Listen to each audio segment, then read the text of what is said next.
Hello दोस्तों, अगर आप मेरे इस चैनल पर नए हैं या आज पहली बार ये वीडियो देख रहे हैं तो मैं आपको बता दूं कि ये एक सीरीज का हिस्सा है। इसलिए पहले जाकर पिछले पार्ट्स देख लें ताकि आपको आज की ये स्टोरी अच्छे से समझ में आए। पुराने पार्ट्स का लिंक आपको डिस्क्रिप्शन या ऊपर आई बटन में मिल जाएगा। कहानी शुरू करने से पहले अगर आप ऐसी ही मजेदार और डार्क व्हाट इफ सीरीज देखना चाहते हैं तो जल्दी से इस वीडियो को लाइक और चैनल को सब्सक्राइब कर लें। तो चलिए बिना किसी देरी के शुरू करते हैं आज की कहानी।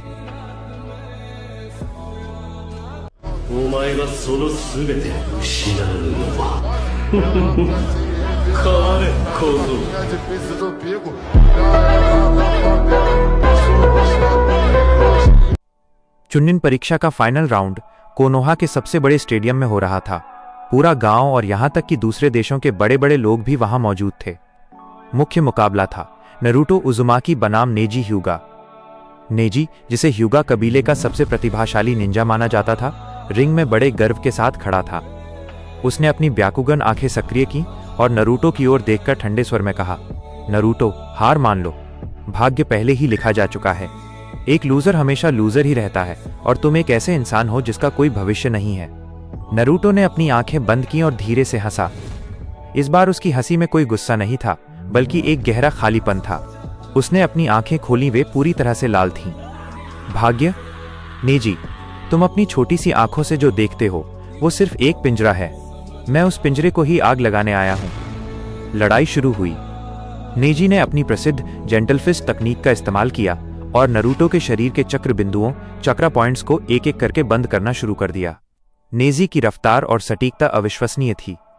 उसने नारुतो को 64 पाम्स के प्रहारों से जमीन पर पटक दिया।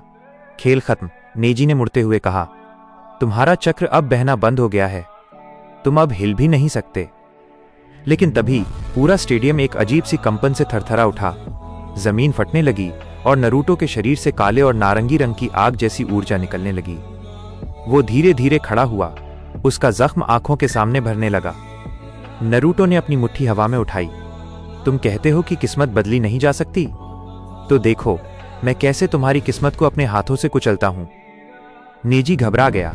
उसने अपनी सबसे मजबूत रक्षात्मक तकनीक रोटेशन शुरू की, लेकिन नारुतो ने कोई जुत्सु नहीं किया। उसने बस अपनी सारी नफरत और कुरामा की ताकत को एक मुक्के में जमा किया और सीधे उस घूमते हुए चक्र के ढाल पर वार किया।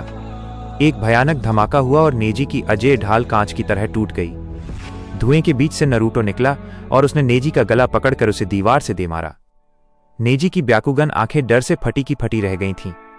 नारुतो ने उसके कान के पास झुककर कहा, तुम्हें लगता था कि तुम एक कैदी हो क्योंकि तुम्हारे माथे पर वो शापित निशान है।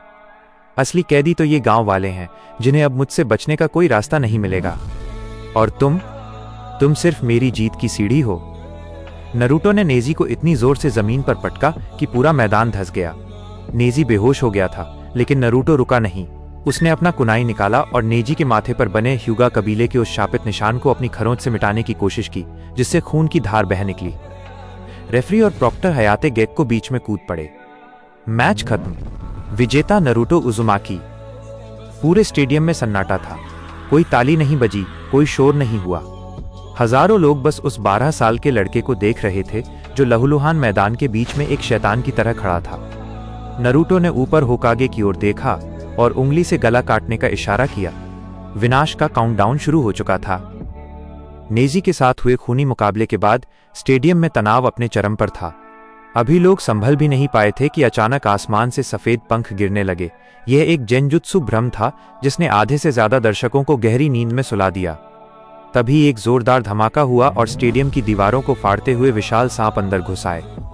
ओरोचिमारू के कोनोहा क्रश मिशन की शुरुआत हो चुकी थी। मैदान के बीच में काकाशी और गाय सेंसेई दुश्मन निंजाओं से लड़ने लगे। काकाशी चिल्लाए, नारुतो, साकुरा को जगाओ और सासुके के साथ यहां से निकलो। गांव को तुम्हारी जरूरत है। लेकिन नारुतो हिला तक नहीं। वो शांत खड़ा रहा, जैसे वो इसी तबाही का इंतजार कर रहा था।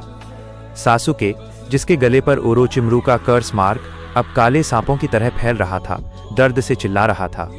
जब साकुरा ने नारुतो का हाथ पकड़कर उसे भागने के लिए कहा तो नारुतो ने उसका हाथ इतनी जोर से झटक दिया कि वो दूर जा गिरी। गांव को मेरी जरूरत है, नारुतो ने एक डरावनी हंसी के साथ कहा। जिस गांव ने मुझे कचरे की तरह पाला, आज मैं उसे जलते हुए देखूंगा। तभी ओरोचिमारू के 4 निंजा साउंड 4 ने होकागे की छत पर एक बैंगनी रंग की जादुई दीवार बैरियर खड़ी कर दी। तीसरे होकागे हिराज़ेन सारुतोबी अंदर ओरोचिमारू के साथ फंस गए थे। नरूटो ने छत की ओर देखा।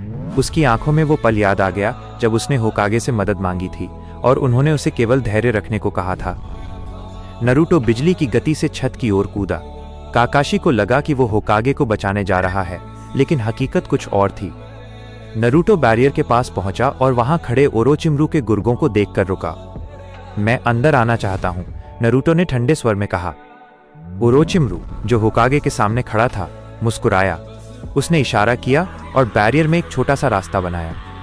नरूटो अंदर दाखिल हुआ। बूढ़े होकागे की आंखों में आंसू आ गए। नरूटो, तुम यहां क्यों आए हो? भाग जाओ, ये बहुत खतरनाक है। नरूटो होकागे के पास पहुंचा, लेकिन उन्हें बचाने के लिए नहीं। उसने होकागे के चेहरे की ओर देखकर अपना सिर झुकाया और कहा, बुढ़े, तुमने कहा था कि यह गांव एक परिवार है, लेकिन परिवारों में बच्चों को भूखा और अकेला नहीं छोड़ा जाता।